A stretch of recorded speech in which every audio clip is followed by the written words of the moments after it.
Bapa, buat kami percaya. Kami boleh menyanyikan Tuhan, tanpa kami ada iman, kami tidak akan menerima. Sore ini kami datang di hadapan-Mu ya Bapa. Bangkitkan iman kami. Karena kami percaya, karena kami mendengar. Hari ini Engkau memberikan kepada kami bahwa Engkau adalah Jehovah Jireh. Engkau sudah menyediakan segala sesuatu yang baik buat kami Tuhan. Buat kami percaya hal ini. Sehingga semua roh kekhawatiran kami dihancurkan. Terima kasih Bapak. Kami bersatu hati saat ini. Mari saudara, saya ajak semuanya bersatu hati mengusir roh kekhawatiran kalian. Mengusir segala roh-roh yang ingin mengintimidasi. Sampai kami mendengar tapi tidak ada percaya. Saya minta saat ini bersatu hati. Ayo bersatu hati sama-sama. Kiarata rapakaya zakarama. Uramakaya sekiretana makaya pan. Tuhan, Kau ada di tengah-tengah kami. Engkau ada di tengah-tengah kami. Engkau tahu roh kekhawatiran kami. Engkau tahu Tuhan. Urapakaya sekiretanama. Urapakaya zakara. Semua roh kekhawatiran kami, sehingga kami menjadi tidak percaya, kami hancurkan di dalam nama Tuhan Yesus. Keluar semua daripada kami, dari tubuh kami, jiwa kami, pikiran kami. Keluar semua, keluar dari ruangan ini. Arapakaya sekireta lama, uramakaya sekireta. Kami percaya Arapakaya sakarata lama.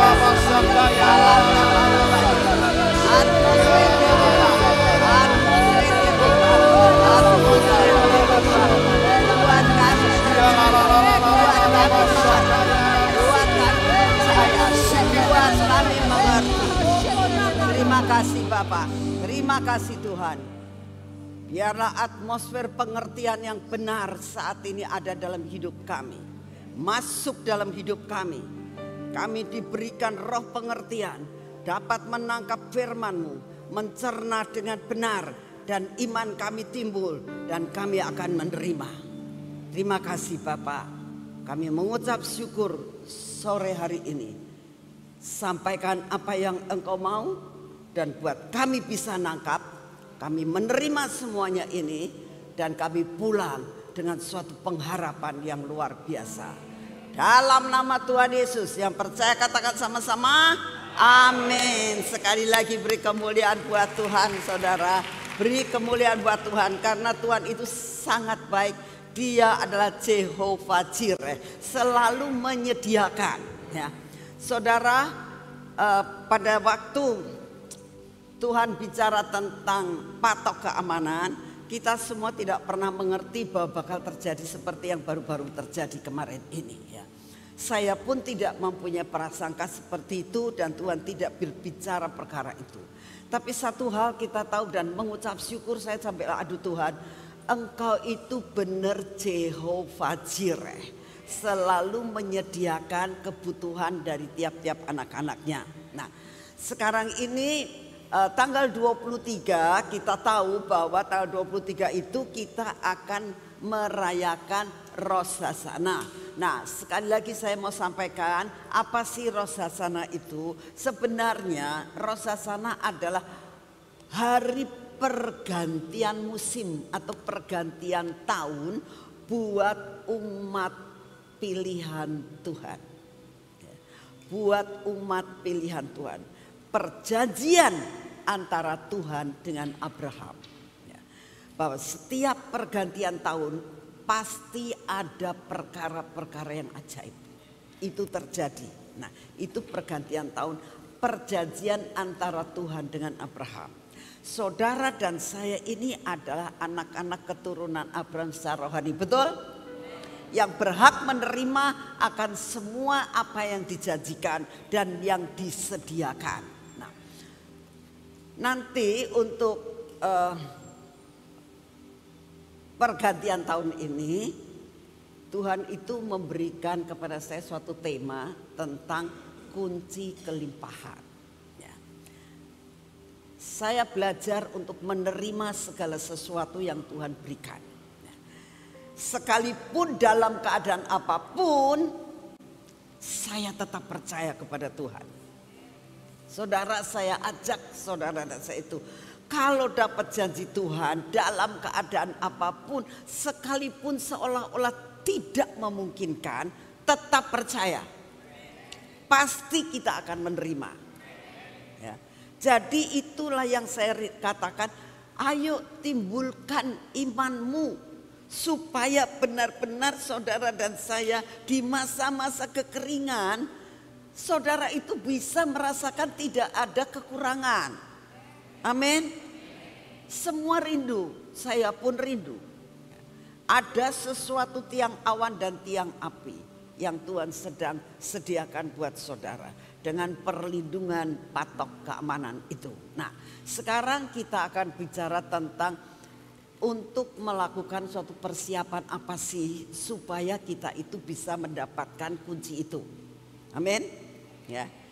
Persiapan apa yang harus kita lakukan supaya mendapatkan kunci kelimpahan.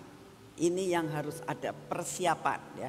Membuat persiapan apa supaya kita itu bisa hidup dalam kelimpahan masa-masa kekeringan. Nah, saudara, ini ada ceritanya, saudara. Sekali lagi saya katakan Bapak yang di surga itu benar-benar Jehovah Jireh ya. Mengerti keadaan bagi setiap anak-anaknya. Saya cerita terlebih dahulu bahwa pada waktu saya itu sudah berkali-kali cerita, tapi nggak bosan-bosan saya mengulangi supaya ngerti saudara ya. Pada waktu saya ulang tahun itu Tuhan itu dari salah satu orang yang mendapatkan nubuatan, saya itu dikasih hadiah sama Tuhan 7 kotak, ya, 7 peti dari emas. Ya. Nah, siapa sih nggak seneng? Sekalipun pada saat saya mendapatkan itu saya senang sekali. Sekalipun bukan tak lihat mata tiba-tiba di depan saya ada 7 peti gitu emas di depan saya, tak buka satu-satu, bukan. Tapi saya tangkap itu di dalam roh saya. Saya katakan, Tuhan, kau tuh luar biasa banget ya. Menyediakan segala sesuatu 7 kotak peti emas. Nah, dan peti yang pertama itu sudah saya khotbahkan. Saudara harus melihat tentang ada perjanjian dan penetapan. Malah semuanya itu diurapi dengan minyak pada saat itu. Ya, kalau saudara tidak datang ya maaf aja, wis lewat waktunya ya. Terus kotak yang kedua itu berisi ada anak perjanjian, ada 1 kotak dibuka dan ada bayi saudara. Dan saya waktu berdoa dan Tuhan katakan ini nanti akan terjadi di mana anak-anak Sion ini akan dari Sion akan lahir bayi-bayi perjanjian Tuhan. Nah, itu sudah dikhotbahkan. Nah, kotak yang ketiga itu Tuhan itu membuka dan ada patok keamanan yang sudah dikhotbahkan kemarin ini. Jadi ini saya tidak mengulangi. Nah, pada waktu saya ini berdoa untuk apa ya Tuhan, temanya untuk Rosasana ini apa? Lalu Tuhan katakan, nak kamu harus membuka kotak yang keempat. Jadi saudara harus tahu, saya mendapatkan kotak, tapi saya juga tidak berani untuk membuka setiap kotak kalau belum waktunya. Nah, lalu Tuhan katakan kamu buka, aku berikan kotak yang keempat ini, kamu buka. Nah, kotak yang keempat itu adalah kunci kelimpahan di tengah-tengah kekeringan. Nah, saya akan bacakan nubuatannya. Ini bukan buat saya saja, tetapi buat semua saudara yang ada di bawah naungan kami ya. Dikatakan begini, ini saudara baca. Yuk kita baca ya, itu ternyata kok sudah ada di situ kan. Ya. Yuk bangkit berdiri ya. Kita katakan dengan iman bahwa ini terjadi buat saudara dan saya. Percaya enggak dulu? Ya. Nah, saudara itu kalau misalnya saya dapat, ini contohnya, kalau semua harta saya jatuhnya kepada siapa? Anak saya, betul enggak?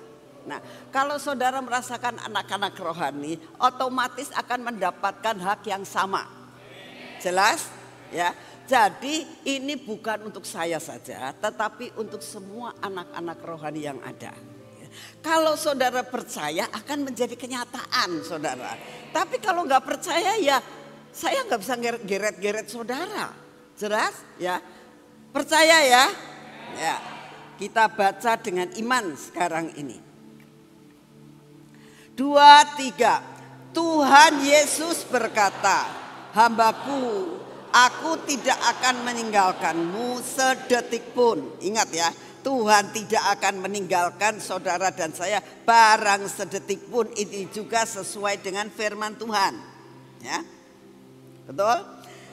Di masa-masa kekeringan yang akan datang, saudara lihat. Ini menandakan di masa yang akan datang ini ada masa apa? Ini pasti terjadi. Ya. Waktu patok keamanan diberikan, ternyata sebelumnya kita sudah diberitahukan bakal akan terjadi. Nah, sekarang dikatakan di masa-masa kekeringan yang akan datang. Berarti ada masa kekeringan di masa yang akan. Ya, yuk kita baca sekali lagi. 2, 3. Di masa-masa kekeringan yang akan datang, inilah yang kuberikan kepadamu. Kunci untuk membuka pintu kelimpahan di tengah-tengah kekeringan. Engkau akan mendapatkan hikmat Yusuf di masa kekeringan itu. Hambaku, hal itu dilakukan untuk engkau dapat menolong saudara-saudaramu dan juga kota Cirebon ini. Kunci yang kupercayakan kepada Yusuf juga kupercayakan kepadamu, hambaku. Ya, silahkan duduk. Percaya enggak? Ini adalah nubuatan dari seorang hamba Tuhan juga yang tidak begitu mengenal saya. Cuma tahu saja. Tapi luar biasanya dia bisa mendapatkan sesuatu yang luar biasa buat saya. Dan saya percaya sekali lagi ini tidak buat saya saja. Amin. Tapi buat semua anak-anak Tuhan yang mendengarkan pada hari ini. Percaya? Nah, itu dulu. Makanya pada saat pertama kali tadi saya bilang, Tuhan, semua roh intimidasi, semua roh kekhawatiran, ketidakpercayaan harus keluar. Supaya apa? Setiap firman yang disampaikan kamu dapat terima dan kamu dapat menikmati dengan iman. Ya. Saat saya menerima ini, itu saya sampai sudah hafalkan. Tapi saya harus tahu timing yang tepat mempergunakannya. Dan saat Tuhan katakan, ini loh aku akan berikan kunci kelimpahan di tengah-tengah kekeringan. Nah, lalu saya mulai, oh Tuhan, jadi hari ini saya ingin mengajar saudara. Bukan saudara saja yang diajar, pribadi saya pun akan mengajar. Diajar, semua diajar. Diajar apa?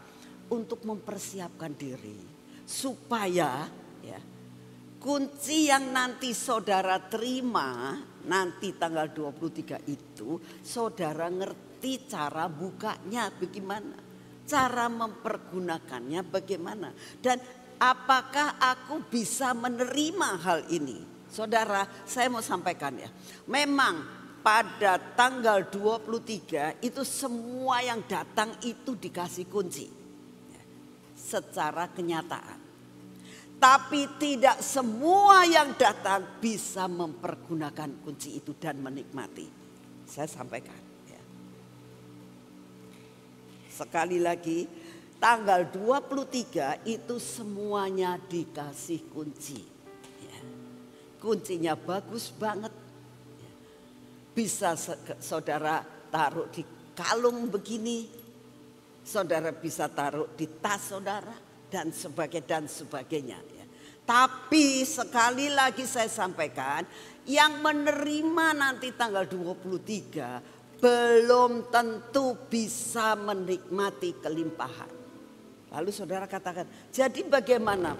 Nah itu harus ada persiapan supaya kita bisa nerima, tapi kita bisa mempergunakan, nikmati. Amin. Maunya kan begitu kan? Nah, hari ini saya akan membicarakan tentang persiapan apa yang harus ada dalam hidup kita. Saya berdoa saudara, tidak saja saya yang menerima, tapi semua akan menerima.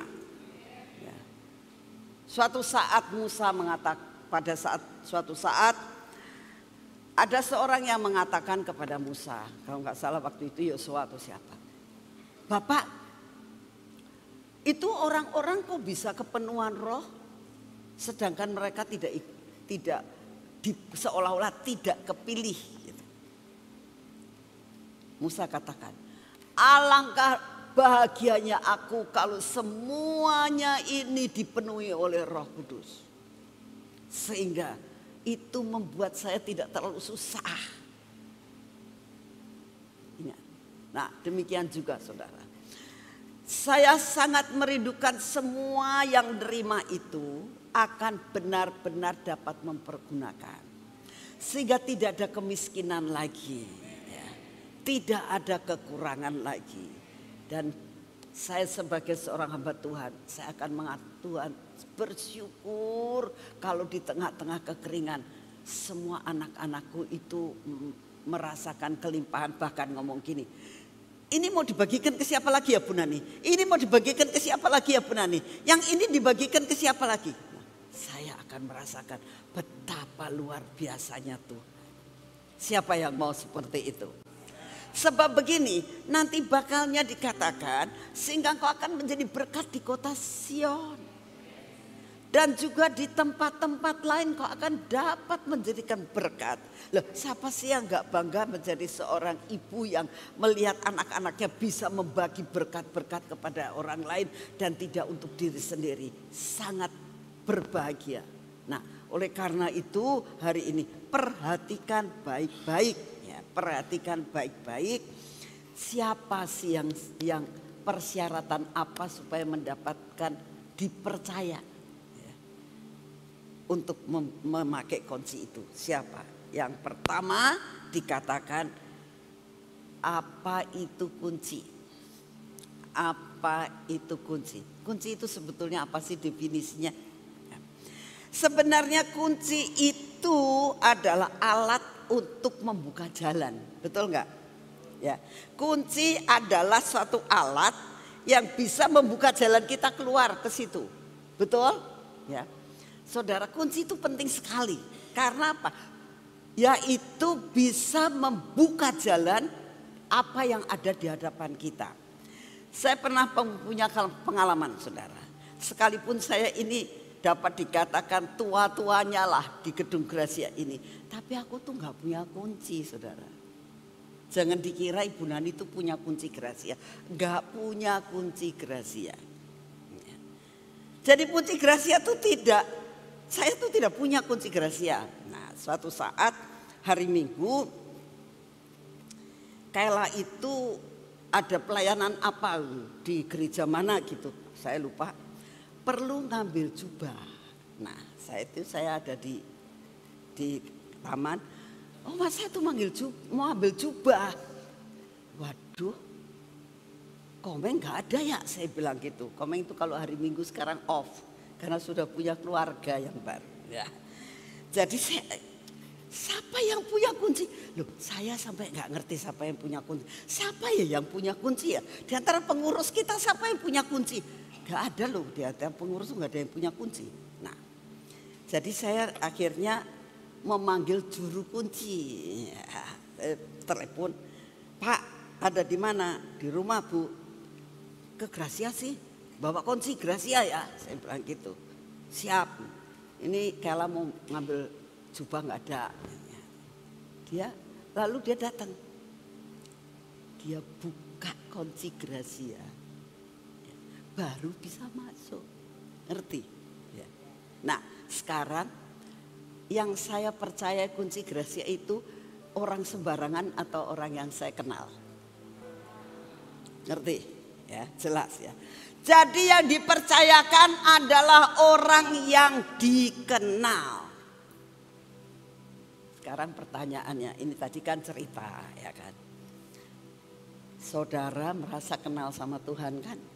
Sudah terima Yesus sebagai juru selamat, aku percaya kepadamu, aku kenal. Pertanyaannya adalah, apakah kamu dikenal Tuhan? Apakah kalian ini dikenal sama Yesus? Sekalipun kamu mengatakan aku kenal Yesus.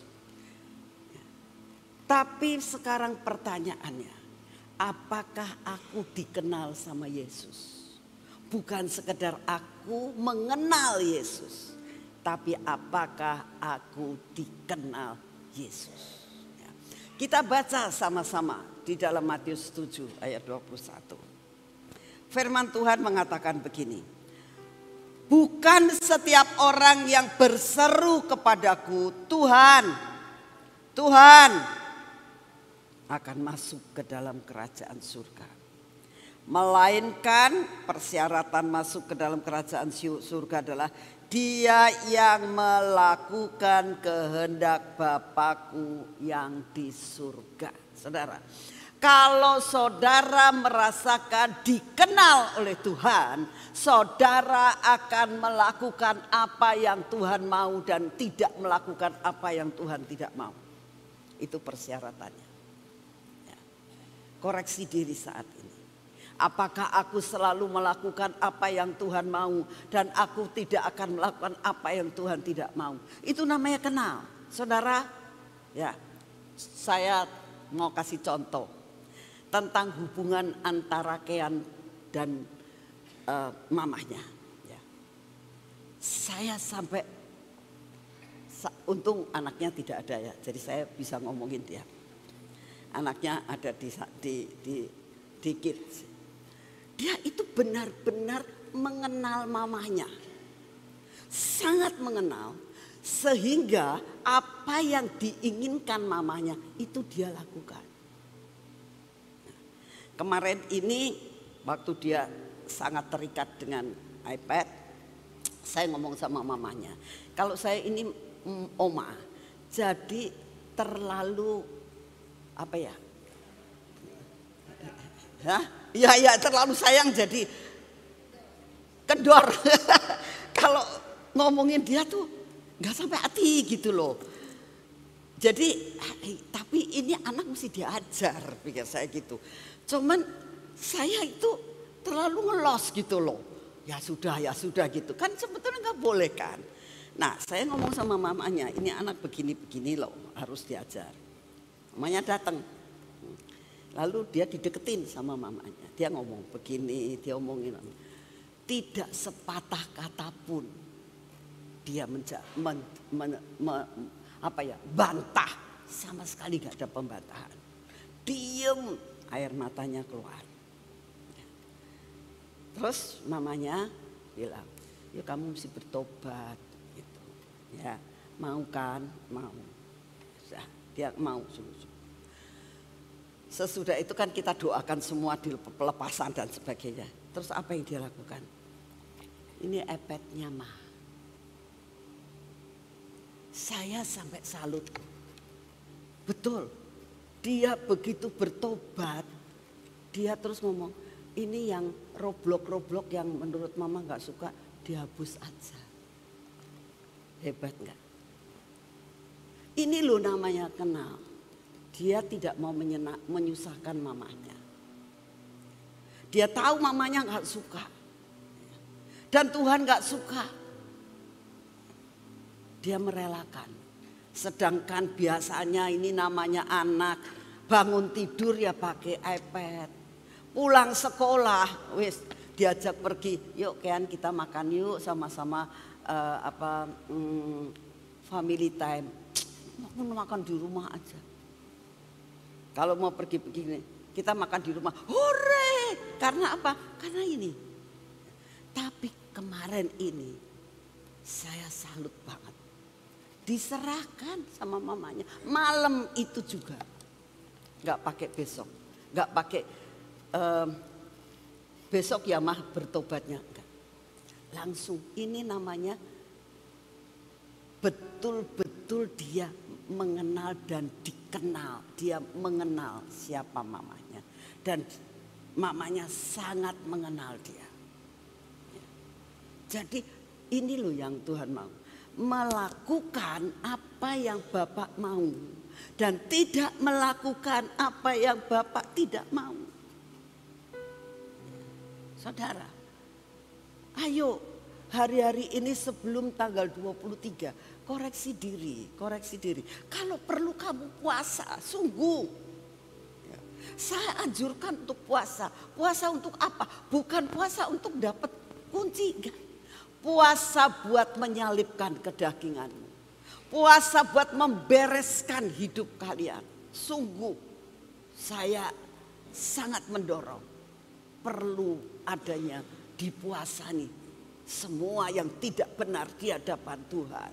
Ya, minta Tuhan cabut aku yang aku tidak dapat menyenangkan hatimu, supaya engkau kenal aku.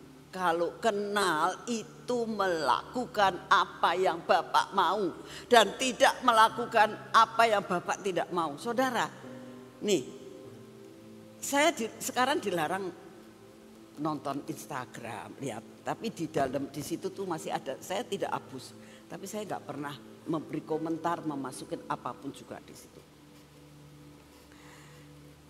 Saya sebetulnya itu di Instagram nggak pakai macam-macam, saudara. Cuma seringkali iseng lihat, oh dia update apa ya, orang ini update apa. Cuman begitu. Ya. Tapi kan Tuhan nggak suka.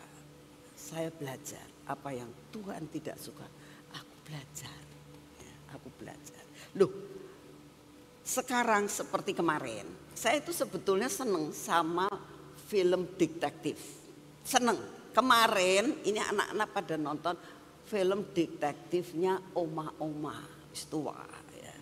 Terus saya bilang, saya kan duduk di situ, mau tau kan mesti lihat, mataku merem gitu kan, nggak bener. Itu namanya bohong kalau kayak gitu. Saya tetap duduk di situ, tapi saya tidak ngadepin TV. Saya minggir di sini, Freddy di situ, ini anak sama Sofi di situ nonton. Cerita, nah ini tuh diceritain sama saya. Ini mak tapi bekas detektif dianya, jadi bisa detektif. Saya tuh dulunya seneng sama film silat, film detektif. Tapi kok cinta-cintaan tuh dari dulu juga nggak terlalu suka saya. Kalau detektif saya sangat suka. Nah, oh mak lucu ya, mak wis tua kok pinter. Nah, satu saat dia itu lagi ngadepi apa gitu di polisian, tapi dia bisa bersandiwara. Aku lagi kehilangan ini. Gitu. Saya lihat betul saya lihat nih. Terus, tapi maunya saya itu biarawati, saya maunya sama yang perempuan, polisi perempuan. Saya nggak mau polisi laki-laki. Detektif tuh jadi gara-gara bikin skenario tuh, saya bilang pinter pisan wong tua, saya gitu. Tapi setelah itu hati saya ini, nak pulang. Oh ya Tuhan, saya tahu. Mata dalam nama Tuhan Yesus mata. Mama mau pulang, udah tertinggal. Nah, jadi maksudnya begini, kamu itu kalau ada pencobaan di luar, contoh yang biasa di ini ya, kita itu pergi ke toko. Sale, apa itu sale? Ya, pinter ya. Sel. Aduh murah pisan. Terus Mata ditutup seperti mata kuda, bohong. Ya, gak apa-apa lihat sih gak apa-apa. Yang penting kan gak beli, betul gak sih? Ya, lihat. Kalau dalam diri kamu merasakan ada suatu teguran, tinggalkan. Sudah, jangan di situ lihat lagi, tas dibuka lagi, ya jatuh, ngerti? Ya, belajar ya untuk begitu kita melihat ini pencobaan harus lari. Itu namanya melakukan kehendak Bapa.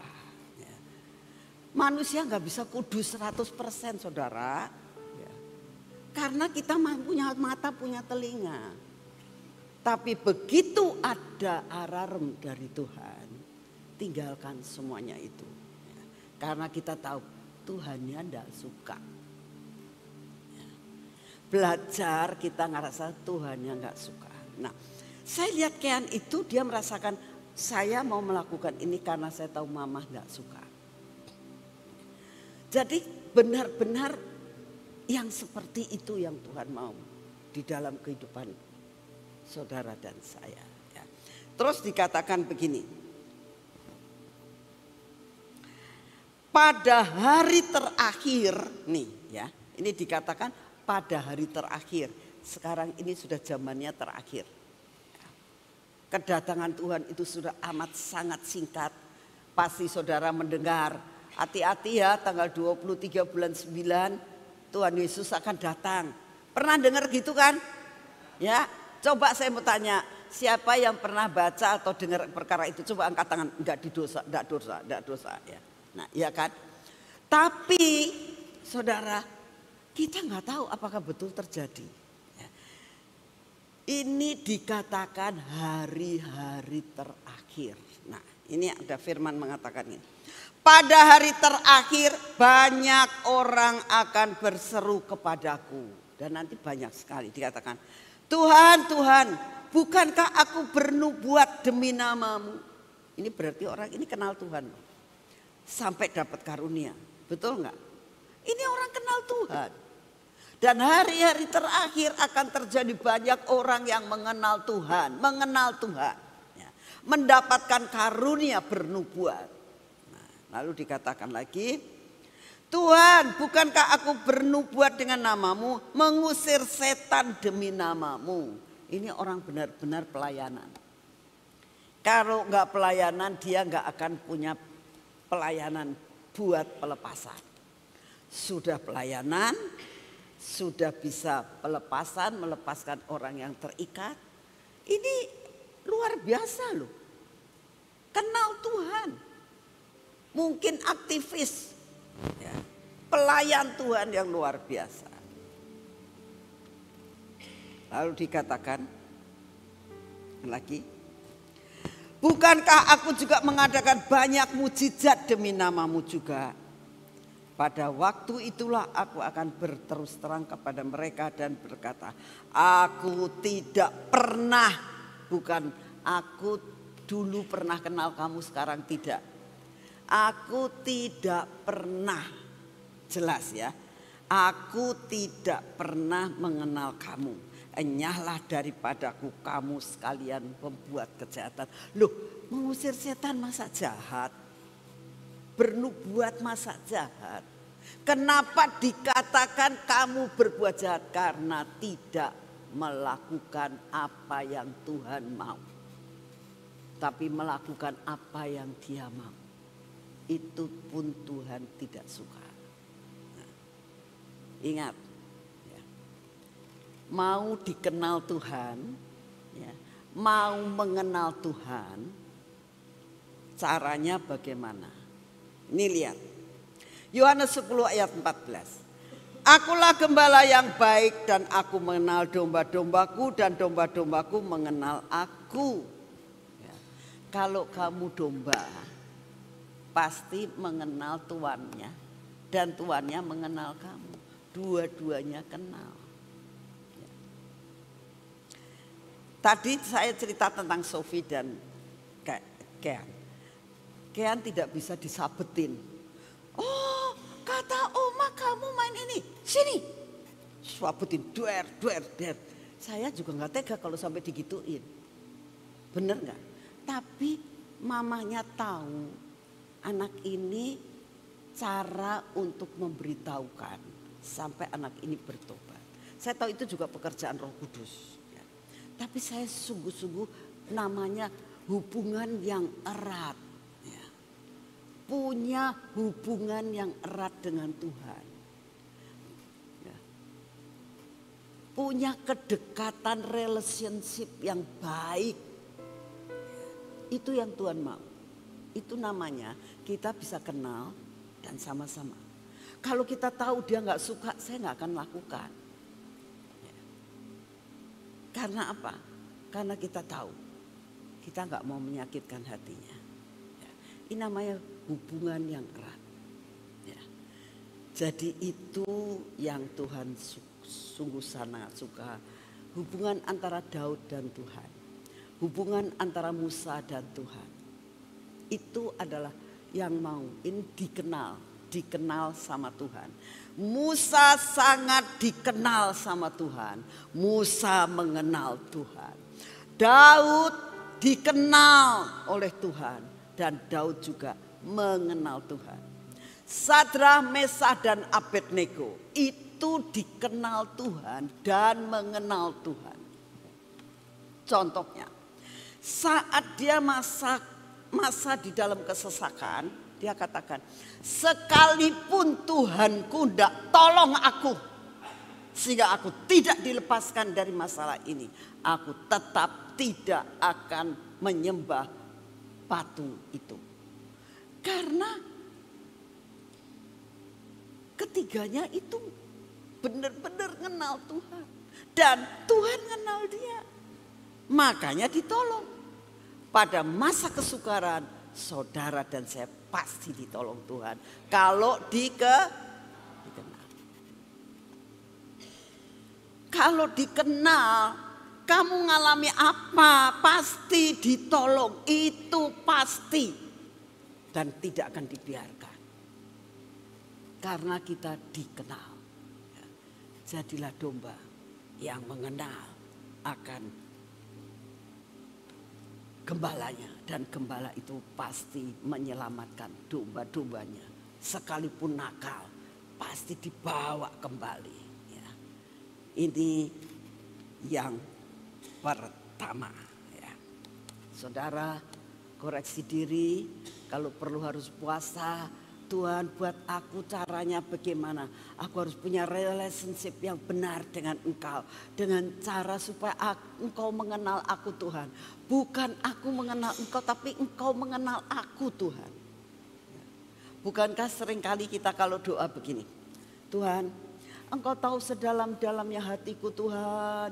Engkau tahu aku lagi mengalami susah. Engkau adalah penjaga Israel yang tidak pernah tertidur. Tapi kenal dulu, benar enggak Tuhan dia kenal kamu. Kalau Tuhan kenal kamu, pasti ditolong. Tidak ada tawar-menawar, pasti ditolong. Jelas? Ya. Yang kedua, persyaratan yang kedua adalah dapat dipercaya. Kenapa kunci gracia ini diserahkan kepada seseorang yang dapat dipercaya? Ya. Saudara akan terima kunci kalau saudara bisa dipercaya. Dipercaya bagaimana? Ya kuncinya nggak dibuang. Itu namanya bisa dipercaya. Kamu dikasih sesuatu tapi kalau digeletakkan aja, namanya nggak bisa dipercaya. Ini kunci yang luar biasa, nggak bisa sembarangan. Kalau kamu tidak bisa dipercaya tentang mempergunakan dan menerima kunci itu tidak ada gunanya. Ya, sekali lagi, kamu harus bisa dipercaya sama Tuhan. Nah, firman Tuhan dikatakan di dalam 1 Korintus 4 ayat 2 dikatakan, yang akhirnya kutuntut daripada pelayan-pelayan yang demikian ialah bahwa mereka ternyata dapat dipercaya. Saudara, dapat dipercaya itu sangat-sangat luar biasa. Kalau kamu dipercaya, firman Tuhan katakan, kalau kamu setia kepada perkara yang kecil, engkau akan dipercaya kepada semua perkara-perkara yang besar. Betul nggak? Betul nggak? Nah, sekarang kalau kamu nggak bisa dipercaya dalam perkara yang kecil aja, mana mungkin sih kamu dipercaya kepada perkara yang besar? Saudara, sungguh kalau saya mengingat akan siapa diri saya yang dulunya itu apa gitu loh ya. Saya dulunya itu kalau bisa jadi guru sekolah minggu itu sudah merupakan suatu hal yang sangat luar biasa. Saya rindu, Tuhan aku tuh pengen jadi guru sekolah minggu. Itu sejak SMA. Saya selalu mengatakan, Tuhan aku tuh pengen jadi guru sekolah minggu. Tapi gak ada kesempatan. Sampai mahasiswa. Di mahasiswa pun apa yang saya rindukan cuma jadi guru sekolah minggu. Nah, dalam saya menjadi guru sekolah minggu, saya belajar sungguh-sungguh bagaimana cara saya harus bertanggung jawab dengan anak-anak yang masih kecil ini untuk dibawa kepada Tuhan. Saudara, suatu saat saya ketemu dengan anak sekolah minggu saya, ya, sudah tua jadinya ya, sudah tua. Nah, dia ngomong, dia manggil saya kan Cici. Ci, masih kenal saya? Ya saya nggak kenal lagi. Ci, saya masih ingat loh kalau Cici itu di sekolah minggu itu selalu ngajarkan seperti ini. Saya sampai aduh Tuhan, ada sesuatu hal bukan sombong tapi kebanggaan. Jadi apa yang saya tabur itu tidak kembali dengan sia-sia. Ya. Cuman itu. Tapi kalau saat ini Tuhan bawa terus menerus. Lalu menjadi pemimpin persekutuan doa sampai bisa seperti ini. Itu anugerah yang luar biasa. Tapi yang Tuhan mau apa? Setia dan dapat dipercaya. Saudara akan mengalami kelimpahan yang luar biasa kalau saudara menjadi orang yang dapat dipercaya. Dalam perkara kecil dipercaya, Tuhan akan percayakan perkara yang besar. Dulu saudara, dulu saya kalau di bank saya ini ya, ada uang 10.000 aja, itu sudah aduh banyak. 100.000 banyak rasanya. 1 juta banyak rasanya. Ya. Saudara, tapi karena dapat dipercaya, jadi Tuhan memberikan berkelimpahan. Gracia pada saat bangun ini, uangnya tidak lebih dari 1 juta di bank. Saudara. Ya. Tapi karena bisa dipercaya yang menjadi bendaharanya, Tuhan percayakan. Sampai dengan saat ini dipercayakan. Kenapa? Dapat dipercaya. Nah, sekarang bagaimana sih aku ini bisa dipercaya? Kan harus ada buah yang kita keluarkan, betul nggak? Kalau kita nggak bisa mengeluarkan buah yang kita keluarkan, bagaimana orang itu bisa percaya? Kalau yang diserai kunci di tempat ini tidak mengeluarkan buah yang dapat dinikmati, kita nggak akan bakal menyerahkan kunci itu kepada anak orang ini. Ya, harus dipercaya. Nah, sekarang kita lihat dalam Nehemia 7 ayat 2. Bagaimana Nehemia pun memilih orang yang dapat dipercaya. Dia mengatakan gini, aku mengangkat Hanani saudaraku, sekalipun itu saudara sendiri. Tapi Nehemia sangat mengenal siapa Hanani. Ya. Dikatakan saudara dan Hanaya, ada 2, ada Hanani dan Hanaya. Kepala Puri Yerusalem, memegang pemerintahan atas Yerusalem, sebab ia adalah orang yang dapat dipercaya dan takut akan Allah lebih daripada orang lain. Saudara, sebenarnya orang yang dapat dipercaya itu kalau dia takut akan Tuhan. Karena apa? Mau mencuri takut. Jangan-jangan Tuhan, mata Tuhan melihat, gak jadi. Mau melakukan suatu kejahatan, mau selingkuh, gak jadi. Mata Tuhan lihat kalau aku selingkuh. Jadi yang dapat dipercaya adalah orang yang takut akan Tuhan. Nah, sekarang koreksi diri. Aku ini takut akan Tuhan gak? Atau merasakan Tuhan itu baik, Tuhan itu baik, Tuhan itu baik. Sekali saya bohong nanti diampuni, ya karena Tuhan itu baik. Jangan begitu saudara, jangan mencobai Tuhan. Belajar sungguh-sungguh kalau kamu mau mendapatkan kunci kelimpahan. Ya. Koreksi diri saudara, saya sekali lagi katakan, sekali lagi Tuhan, apakah aku ini takut akan Engkau sehingga aku ini mengeluarkan buah yang dapat dipercaya. Kalau saudara diberi modal 100 juta misalnya, ya, dipercaya, nggak bisa ngembaliin, malah pergi. Lah, jadi bagaimana? Uang 100 juta aja nggak bisa dipercaya. Siapa yang mau berikan kepada saudara, mempercayakan uang lebih dari 100 juta? Uang dikasih segitu aja tidak bisa mempertanggungjawabkan.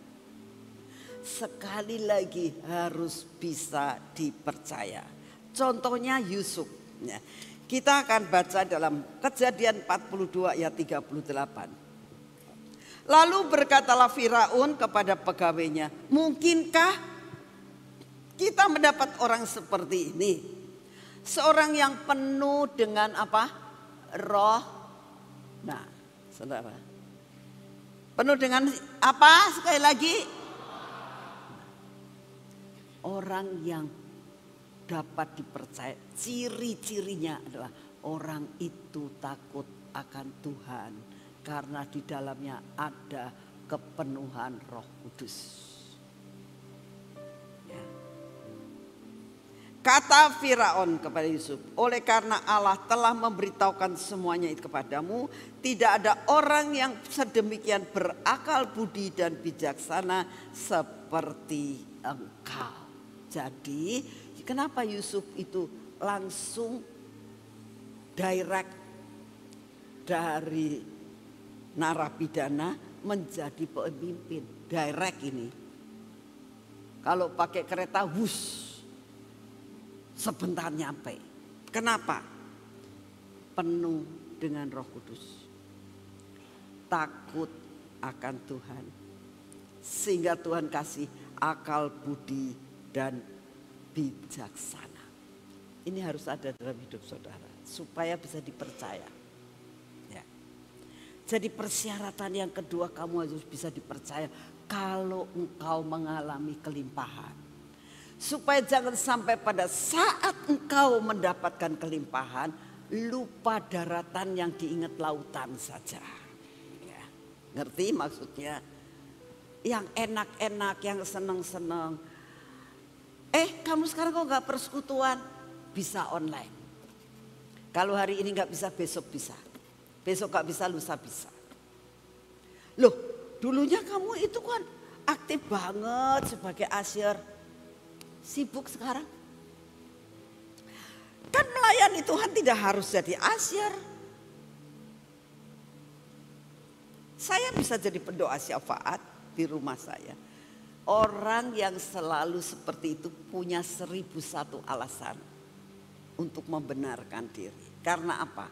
Sudah mengalami kelimpahan. Dicabut, kuncinya diminta kembali sama Tuhan. Pasti. Karena yang membuat saudara kelimpahan hanya Tuhan. Kalau engkau tidak bisa dipercaya, diambil kembali. Diambil kembali. Hati-hati, hati-hati. Biarlah engkau bisa dipercaya. Ya. Yang ketiga adalah harus punya integritas yang tinggi. Ya. Bisa punya integritas yang tinggi, saudara.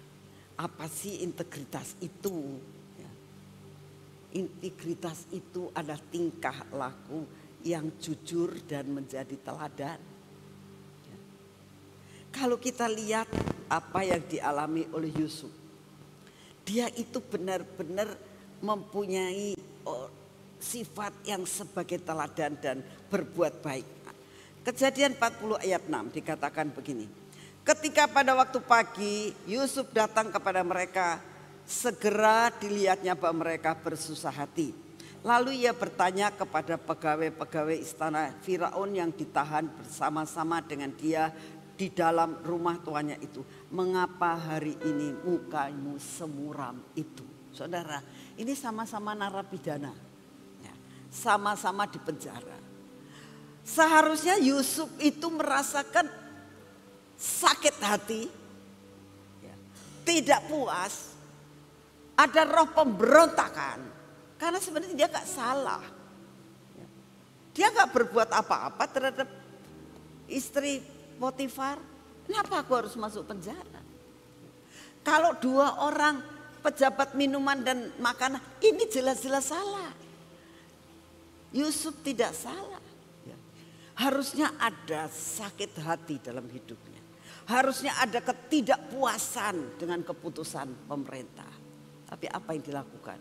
Dia masih dapat memperhatikan orang di sekitarnya.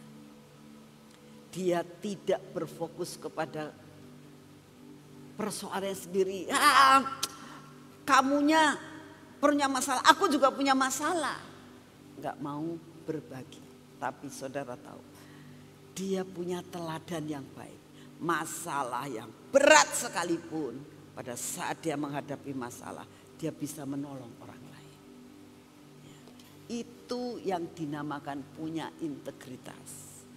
Tidak semuanya saya, semua orang harus ngerti saya, semua orang harus ngerti saya. Tapi kita ya gak mau ngerti orang lain. Saudara ingat. Ingat dan ingat dan ingat. Mau mendapatkan kunci ini, tolong Tuhan berikan aku ini punya sifat bisa menolong orang lain. Sekalipun aku juga mengalami masalah. Percaya, kalau engkau memberi, engkau akan menerima. Amin. Ini yang harus dilakukan. Lalu dikatakan kejujurannya luar biasa. Orang yang punya integritas itu jujur, saudara. Ya.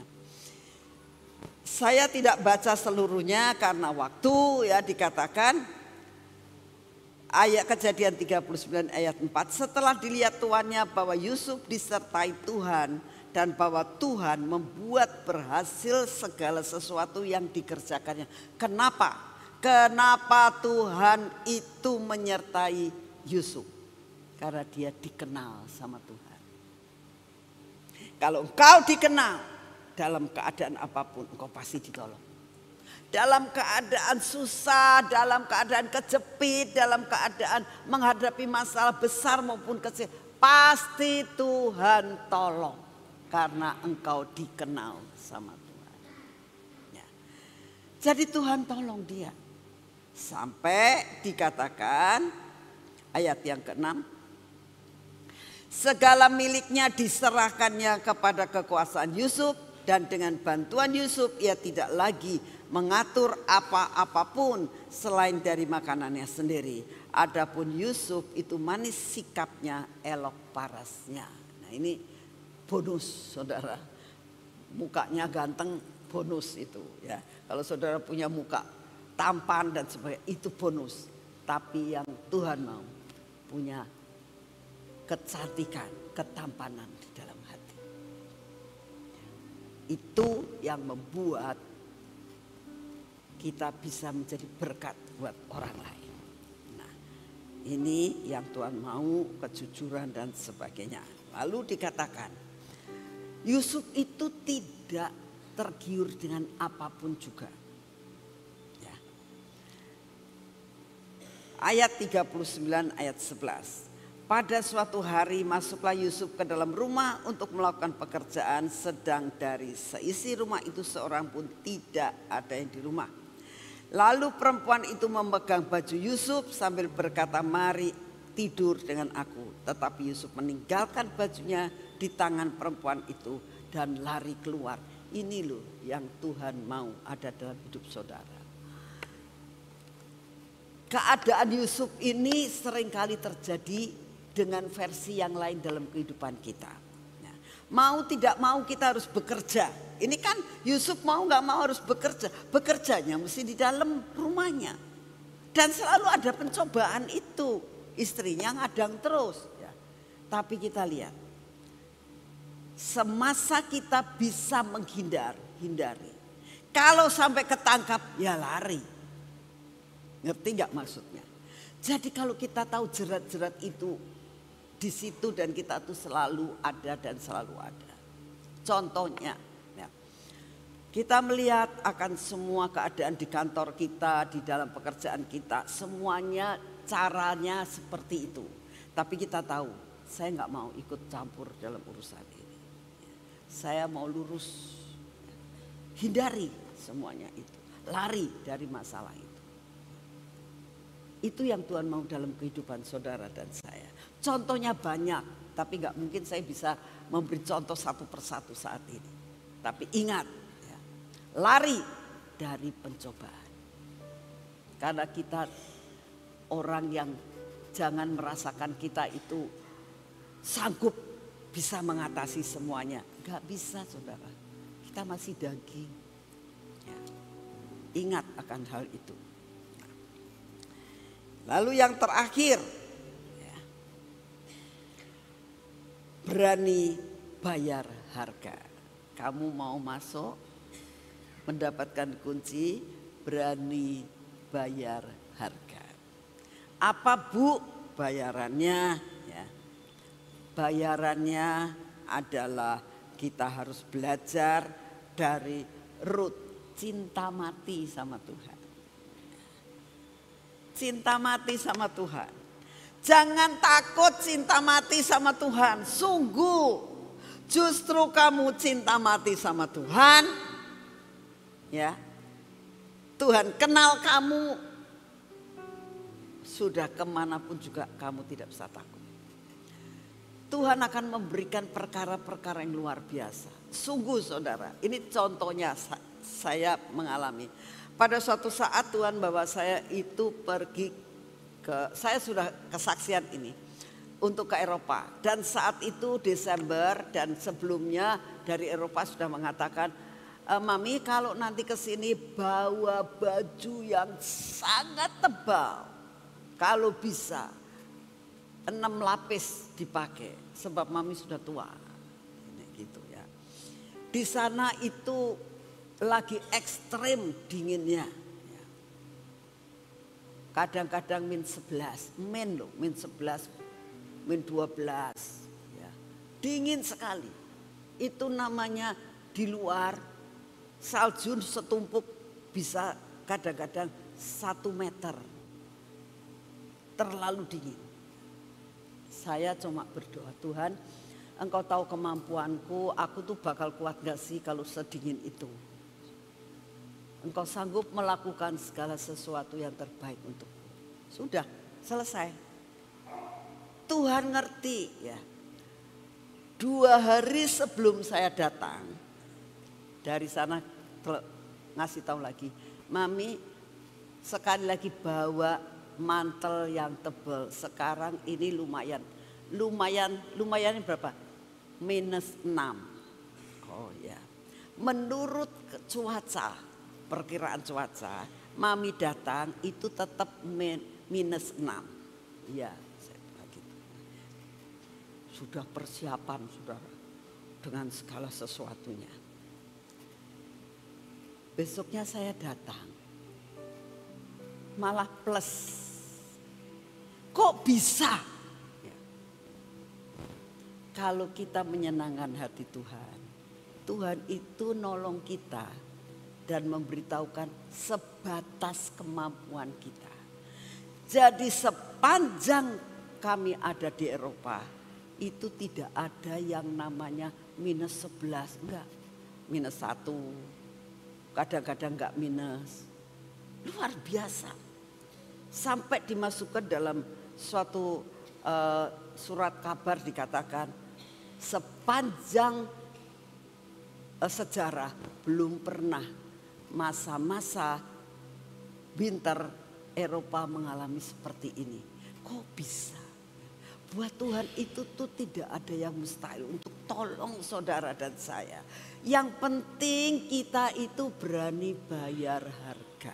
Nah, saya gak baca banyak-banyak tentang Rut. Tadi pagi juga buat Lan sudah cerita tentang Rut ya. Tapi tetap saya akan baca ayat yang ke-16. Kemarin ini Sofi juga bicara tentang Rut ya.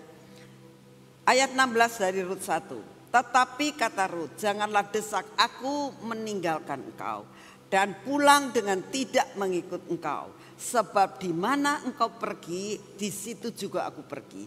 Di mana engkau bermalam, di situ jugalah aku bermalam. Bangsamulah bangsaku dan Allahmulah Allahku. Di mana engkau mati, aku pun mati di sana. Dan di sanalah aku dikuburkan. Beginilah kiranya Tuhan menghukum aku, bahkan lebih daripada itu jikalau suatu apapun memisahkan aku daripada engkau selain daripada maut. Kita harus katakan kepada Tuhan, jangan sampai aku memisahkan diriku dengan engkau. Biar aku menyatu dengan engkau Tuhan, menyatu dengan Yesus. Sebagai pokok anggur yang benar, nyantol dengan pokok anggur. Itu syaratnya ya. Kalau kita merasakan begini ya.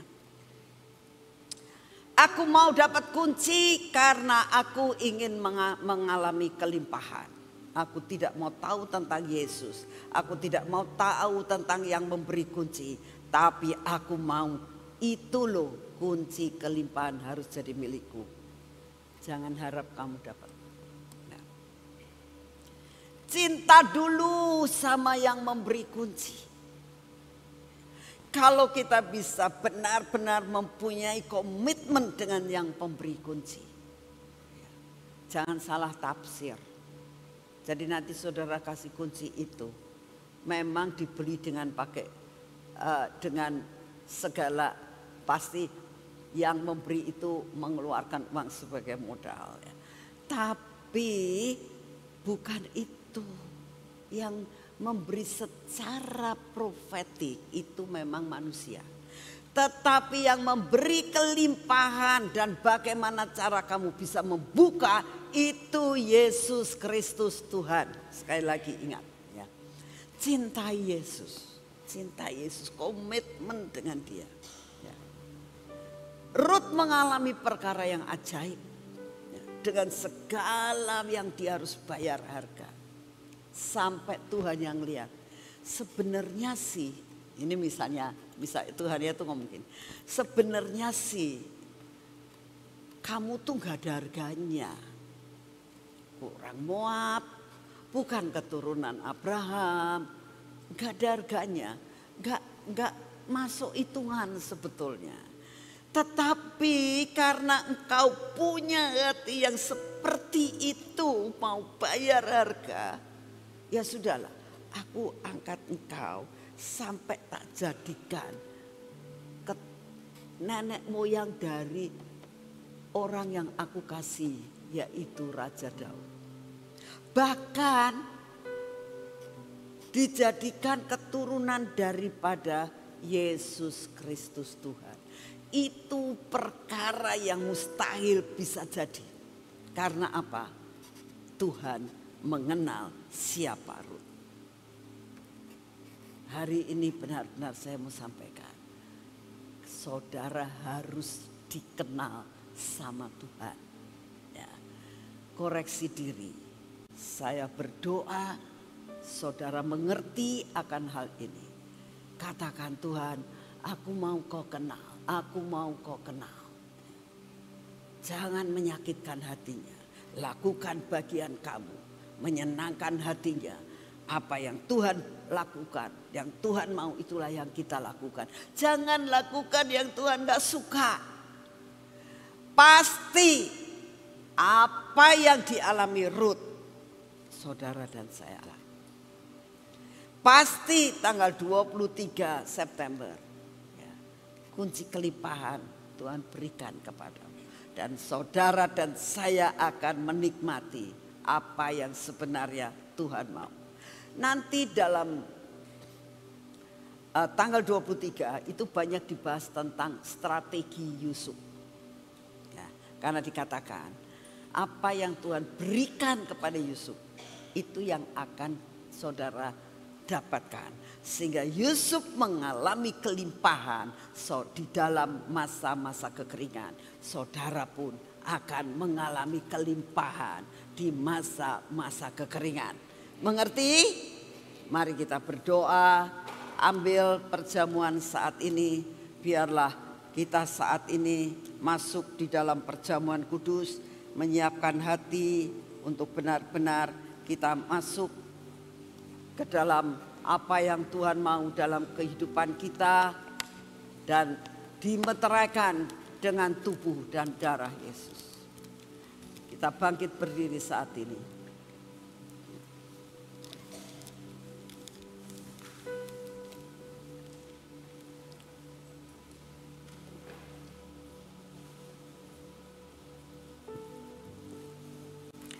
Kita nyanyikan ini, beriku hati. Ya, nyanyi itu dulu ya.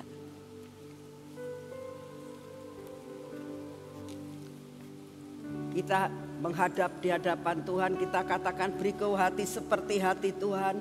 Beriku mata, beriku telinga untuk benar-benar mengerti apa yang Tuhan mau dalam hidup saudara dan saya.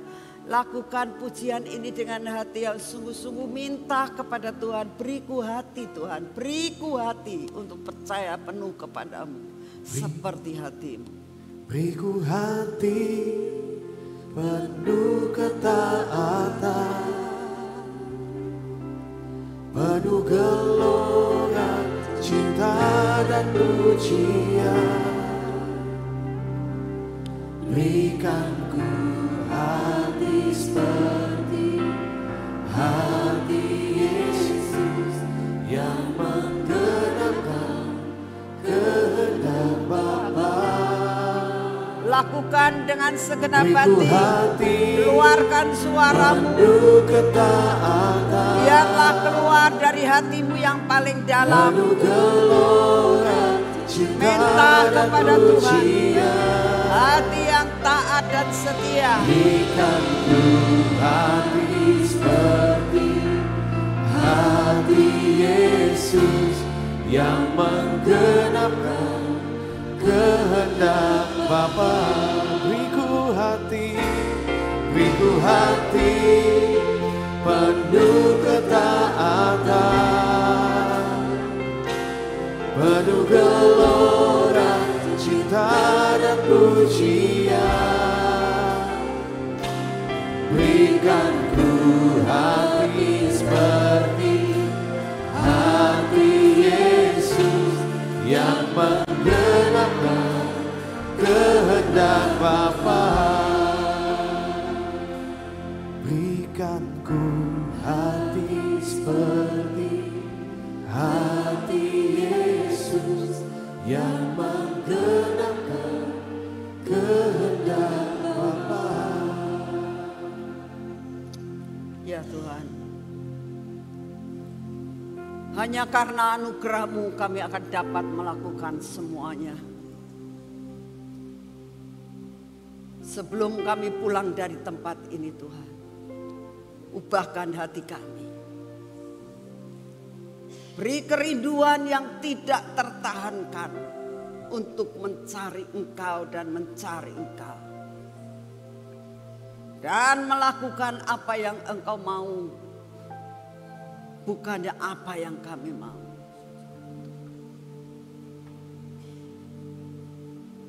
Terima kasih Bapak. Kau meteraikan semua firman-Mu pada saat ini Tuhan. Tanamkan sungguh-sungguh dalam hati kami. Biar hari-hari ini Kau berbicara kepada kami apa yang harus kami lakukan. Kalau Engkau merindukan kami puasa, buat kami puasa Tuhan. Untuk meraih segala sesuatu yang Kau sediakan tanggal 23 ini. Terima kasih untuk semuanya. Dan saat ini ya Bapa, kami mau memeteraikan dengan perjamuan kudus. Mari saudara buka perjamuan kudus yang sudah saudara terima. Karena inilah tubuh dan darah Yesus.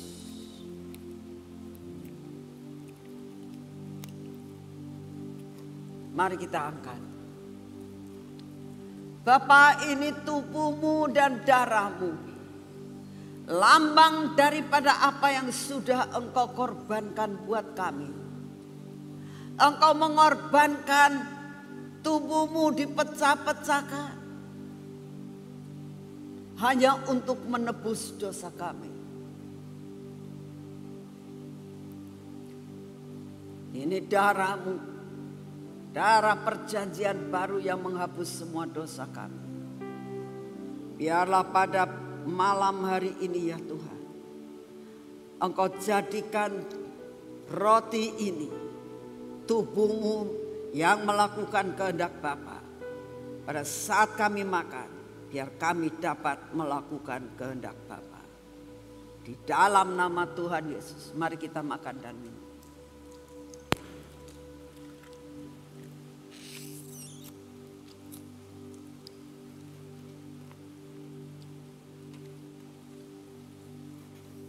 Sekali lagi kita katakan, beriku hati untuk dapat taat kepadamu ya Tuhan.